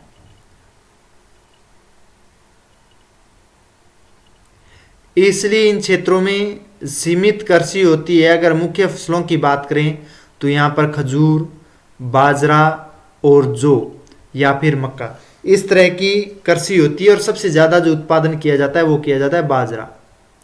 बाजरा की कृषि उत्पादन होती है, क्योंकि 20 सेंटीमीटर के आसपास वर्षा होती है और इनकी जड़ें हैं वो ऊपरी छोर पर रहती है, तो इसलिए कम जल में भी ये फसल है वो अच्छी तरह से हो जाती है। तो इसलिए बाजरा की कृषि इस मरुस्थलीय क्षेत्रों में अधिक मात्रा में की जाती है। अब वर्तमान में यानी आधुनिक तकनीक से ग्रीन हाउस खेती का विकास है इन क्षेत्रों में हुआ है। तो अब वर्तमान समय में इन क्षेत्रों में ग्रीन हाउस प्रभाव की वजह से कुछ मात्रा में कृषि है वो कर रहे हैं लोग, जिससे तापमान है वो कम करके इस तरह की कृषि करते हैं। और पशुपालन है यहाँ का मुख्य आजीविका का साधन है, जिसमें ऊंट है, भेड़ और बकरियां हैं, इनका पालन है वो लोग करते हैं। तो पशुपालन भी करते हैं, और पशुपालन में मुख्य रूप से ऊंट है जो बोझा ढोने के लिए सवारी के उपयोग में लेते हैं। भेड़ बकरी के लिए ये उनसे ऊन प्राप्त करते हैं और साथ साथ में दूध भी प्राप्त करते हैं। तो इस तरह की कृषि के साथ साथ में ये लोग पशुपालन का कार्य भी करते हैं। तो हेडिंग डाल लीजिए कृषि। हाँ, और कृषि में नोट कीजिए उष्ण मरुस्थल प्रदेश में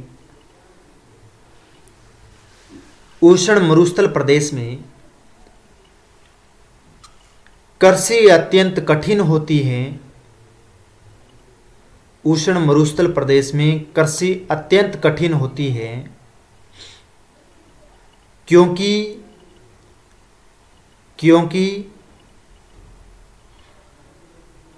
यहाँ वर्षा बहुत कम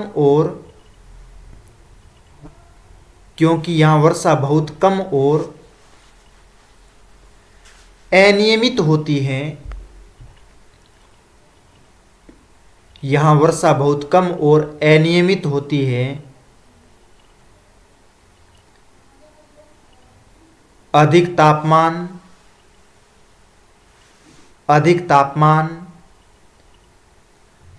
शुष्क जलवायु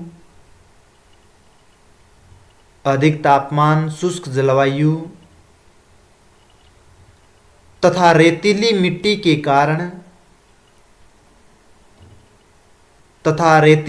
के कारण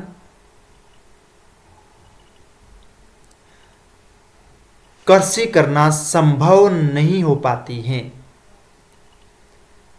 कृषि करना संभव नहीं है। अधिकांश क्षेत्रों में यानी जो अति शुष्क हैं उन क्षेत्रों में सिंचाई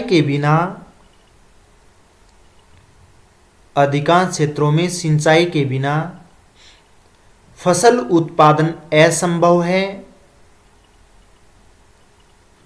सिंचाई के बिना फसल उत्पादन असंभव है। जहां भूमिगत जल या नदियों से सिंचाई की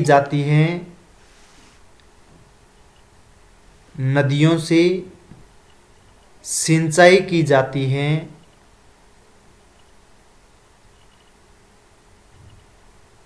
वहां कृषि विकसित हुई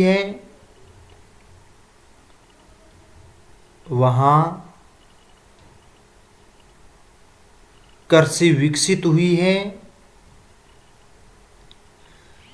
खजूर यहाँ की प्रमुख फसल है,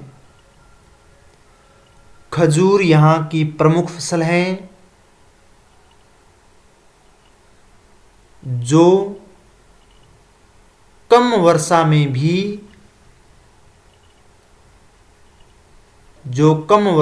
भी उत्पादन हो पाता है। कम वर्षा में भी उत्पादन हो पाता है। इसके अतिरिक्त बाजरा, जौ और सब्जियां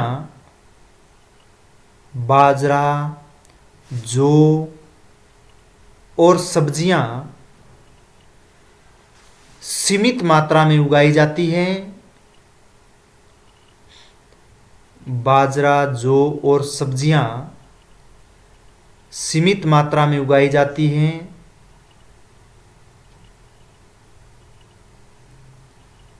आधुनिक समय में ड्रिप सिंचाई, जिसे हम बूंद बूंद सिंचाई बोलते हैं, ड्रिप सिंचाई और ग्रीन हाउस से कृषि में सुधार हुआ है। ड्रिप सिंचाई और ग्रीन हाउस से कृषि में सुधार हुआ है। तो इस तरह की कृषि की जाती है इन मरुस्थलीय क्षेत्रों में। अब हम नेक्स्ट चलते हैं तो हम देखें तो खनिज और खनिज मरुस्थलीय क्षेत्रों में किस तरह से खनिज पाए जाते हैं। तो मरुस्थलीय क्षेत्रों में खनिज की अगर चर्चा करें तो यहाँ पर खनिज संसाधनों की प्रचुरता रहती है, यानी काफ़ी मात्रा में यहाँ पर खनिज भी पाए जाते हैं। इनमें पेट्रोलियम जो शक्ति का संसाधन है वो भी अधिक मात्रा में इन मरुस्थलीय क्षेत्रों में है। प्राकृतिक गैस के भंडार भी पाए जाते हैं। इसके साथ में फॉस्फेट भी पाया जाता है। तांबे का उत्पादन भी होता है जो चिली में सबसे अधिक उत्पादन होता है। इसके साथ में लोहे एसक है उसका भी उत्पादन होता है इन क्षेत्रों में। जो सहारा मरुस्थल है, अरब के मरुस्थल है और थार के मरुस्थल में खनिज संपन्न ये मरुस्थल हैं। यहाँ पर खनिज है वो अत्यधिक मात्रा में उत्पन्न होता है। इसके साथ साथ में तेल निर्यात से अर्थव्यवस्था मजबूत हुई है, क्योंकि जिन महाद्वीपों में, जिन देशों में इन मरुस्थलीय क्षेत्रों में तेल के भंडार यहाँ पर पाए जाते हैं और तेल का इन क्षेत्रों ने निर्यात किया है और निर्यात करने की वजह से इन क्षेत्रों की अर्थव्यवस्था में भी क्या हुआ है, सुधार हुआ है। और खनिज आधारित उद्योगों का यहाँ पर विकास हुआ है। जैसे लोहे एसक अधिक मात्रा में उत्पन्न होने की वजह से यहाँ पर लोहे इस्पात के उद्योग है वो अधिक मात्रा में स्थापित हुए हैं। तांबा है तो तांबा उद्योग भी इनसे, कॉपर उद्योग है वो स्थापित किए गए हैं। तो अलग अलग उद्योग भी स्थापित हैं। तो हम पढ़ेंगे 8 नंबर जो अध्ययन बिंदु था खनिज, और खनिज में आप नोट कर सकते हैं, हेडिंग डाल लीजिए सबसे पहले खनिज, और खनिज में लिखिए उष्ण मरुस्थल प्रदेश। उष्ण मरुस्थल प्रदेश खनिज संसाधनों की दृष्टि से, खनिज संसाधनों की दृष्टि से अत्यंत समृद्ध माने जाते हैं। यानी खनिज संसाधन यहाँ पर अधिक मात्रा में है, इसलिए समृद्ध प्रदेश कहलाते हैं। अत्यंत समृद्ध प्रदेश माने जाते हैं। इन क्षेत्रों में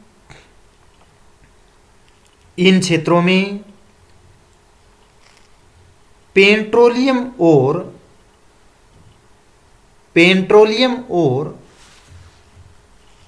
प्राकृतिक गैस के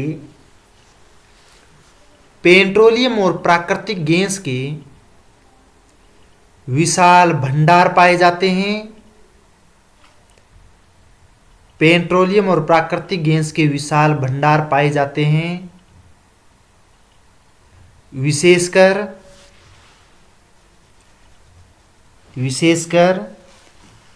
अरब और सहारा मरुस्थल में।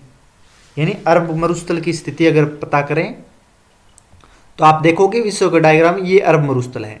तो अरब मरुस्थल में और अरब मरुस्थल के साथ साथ में ये जो सहारा मरुस्थल है, इसमें यहाँ पर सबसे अधिक मात्रा में तेल का उत्पादन है वो किया जाता है, और यहाँ से तेल है वो निर्यात अन्य देशों को किया जाता है।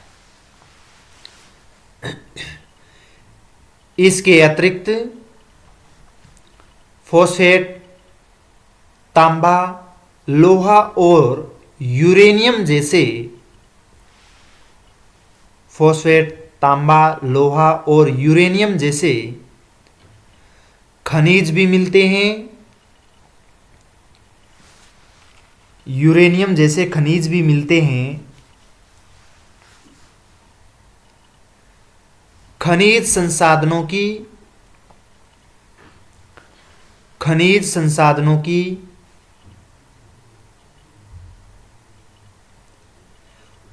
उपलब्धता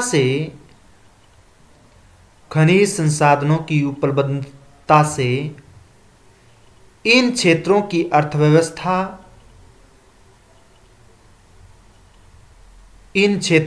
अर्थव्यवस्था को और मजबूत किया है।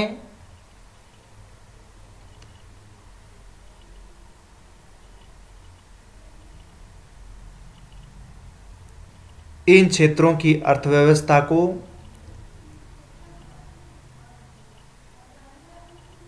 और मजबूत किया है।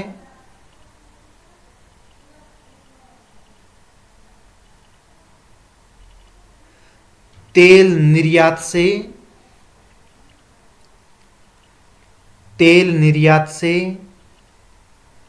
अनेक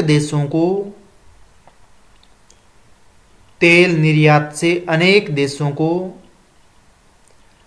अंतर्राष्ट्रीय व्यापार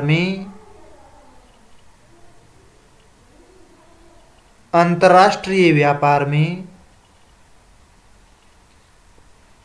महत्वपूर्ण स्थान प्राप्त हुआ है। अंतर्राष्ट्रीय व्यापार में महत्वपूर्ण स्थान प्राप्त हुआ है।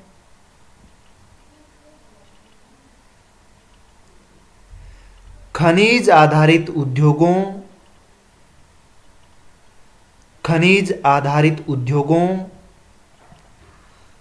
रिफाइनरियों, जो पेट्रोलियम या तेल की रिफाइनरी है, रिफाइनरियों और पेट्रोकेमिकल उद्योगों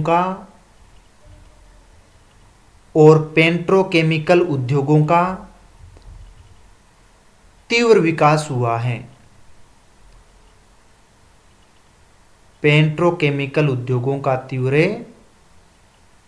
विकास हुआ है। तो इस तरह के खनिज थे, और खनिजों में हमने पेट्रोलियम, प्राकृतिक गैस, फास्फेट, तांबा और लोहा, इस तरह के खनिज है यहाँ पर, और प्राकृतिक गैस के भंडार है यहाँ पर पाए जाते हैं। अब हमारा जो लास्ट और अंतिम बिंदु रहेगा वो है परिवहन।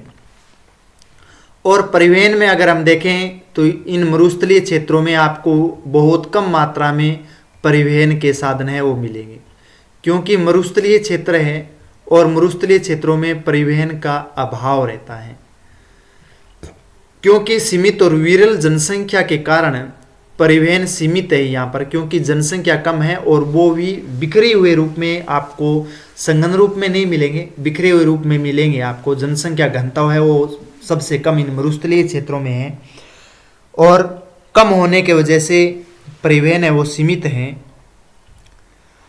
अगर पारंपरिक परिवहन की बात करें, यानी प्राचीन समय से परिवहन की बात करें, तो उसमें ऊंट है जिसे हम रेगिस्तान का जहाज के नाम से जानते हैं। तो प्राचीन समय में ऊंट था, वो परिवहन का मुख्य साधन हुआ करता था। परंतु अब आधुनिक समय में परिवहन के लिए पक्की सड़कें हैं, राजमार्ग भी बनाए गए हैं, और इसके साथ साथ में पाइपलाइन है वो परिवहन है, जिसमें तरल पदार्थ में तेल है और गैस है, उसका परिवहन है वो किया जाता है। तो पक्की सड़कें, राजमार्ग और पाइपलाइन है, इनका परिवहन किया जाता है। रेल मार्ग यहाँ पर सीमित क्षेत्रों में परिवहन का साधन है, क्योंकि कम जनसंख्या होने की वजह से सीमित मात्रा में रेल परिवहन मिलेंगे। हवाई परिवहन का यहाँ पर विशेष महत्व है, तो हवाई परिवहन भी इन क्षेत्रों में होता है, मरुस्थलीय क्षेत्रों में। तो हेडिंग डाल लीजिए परिवहन, जो हमारा अंतिम बिंदु है, और परिवहन में नोट कर लीजिए उष्ण मरुस्थल प्रदेश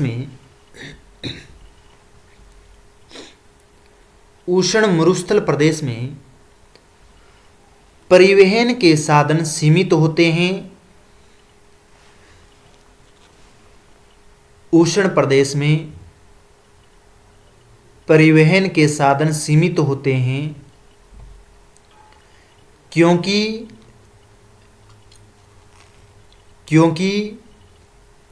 यहाँ जनसंख्या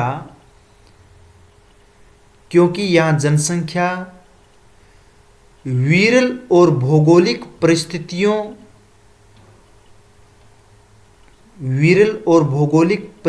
के अनुरूप नहीं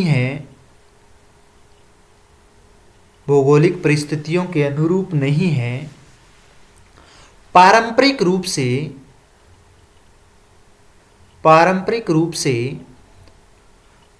ऊंट परिवहन का प्रमुख साधन रहा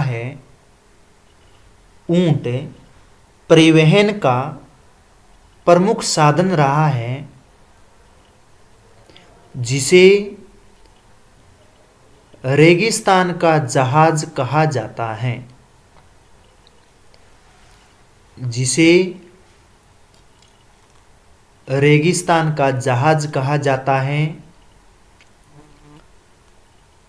आधुनिक समय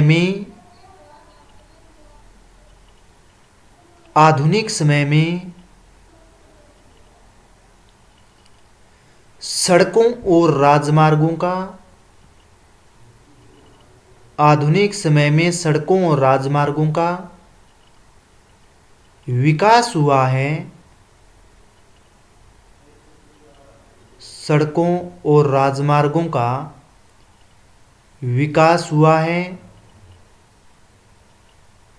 जिससे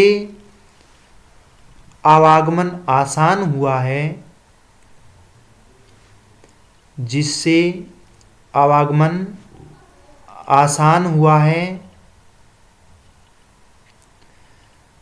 तेल और गैस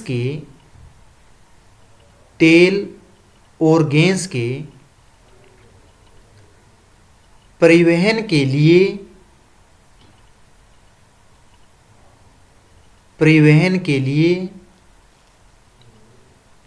लंबी पाइपलाइनें बिछाई गई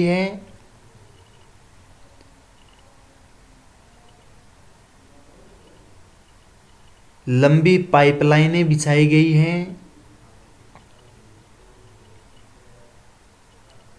कुछ क्षेत्रों में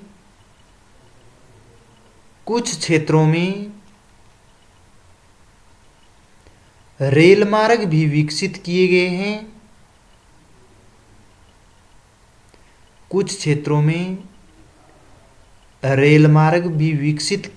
हैं। परंतु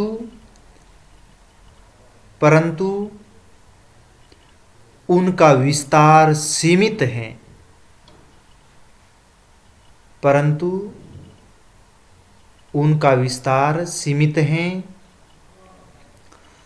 लंबी दूरी और अंतर्राष्ट्रीय संपर्क के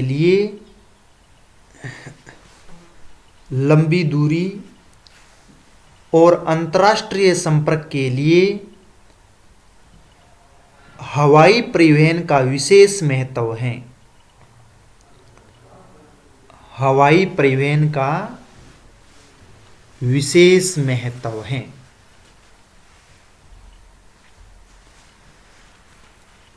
तो ये था मरुस्थलीय क्षेत्रों में परिवहन। तो आज हमने विश्व के प्रादेशिक भूगोल में एक चैप्टर पढ़ा और वो चैप्टर था उष्ण मरुस्थलीय प्रदेश। और उष्ण मरुस्थलीय प्रदेश में हमने सभी पॉइंट वाइज टॉपिक क्लियर किए हैं, जो हमने 9 अध्ययन बिंदु बनाए थे, और उन 9 अध्ययन बिंदुओं का विस्तार रूप में हमने इनके नोट्स बनाए हैं और उनको अच्छी तरह से हमने मैप के आधार पर समझा है। तो ये डिजिटल प्लेटफॉर्म पर आपका प्यार और स्नेह इसी तरह से बना रहे, और आप ज़्यादा से ज़्यादा वीडियो को लाइक कर दीजिएगा, कमेंट कर दीजिएगा, शेयर कर दीजिएगा। और अभी तक आपने चैनल को सब्सक्राइब नहीं किया है तो सब्सक्राइब कर दीजिए, ठीक है ना। तो सब्सक्राइब करना है, लाइक भी करना है, और जो आपको चीज़ें पूछनी है वो आप कमेंट के माध्यम से आप पूछ सकते हैं। किस टॉपिक पर क्लास बनानी है आगे, तो वो भी आप मुझे सुझाव दे सकते हैं। इसके लिए मेरे प्यारे विद्यार्थियों के लिए आज के लिए धन्यवाद। जय हिंद, जय भारत, बहुत बहुत धन्यवाद।